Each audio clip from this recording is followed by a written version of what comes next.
বন্ধুরা এইটা আমাদের S2 বগি। এই যাও আমাদের এবার উঠবো ট্রেনে। আমরা ভিডিও করতে করতে ট্রেনে উঠছি। চলো এ দাঁড়া, আমাকে ঢুকতে দে, আগে ঢুকতে দে। আচ্ছা ওঠ।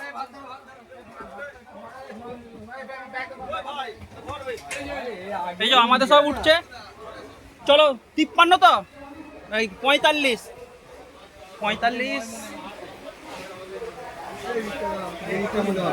এই তো 5 দেখাচ্ছে এখানে। ওই দিকটাই মনে হয় নাকি? রানীগঞ্জে দাঁড়াবে তো, রানীগঞ্জে দাঁড়াবে, দেখতে হবে, জানি না। চলো দাঁড়া দাদা একটুখানি। আমি উঠবো ভিডিও কি এটাই তো? ওই দিকে হবে, ওই দিকটা, ওই মাথাটা। স্লিপার করেছে না জেনারেল?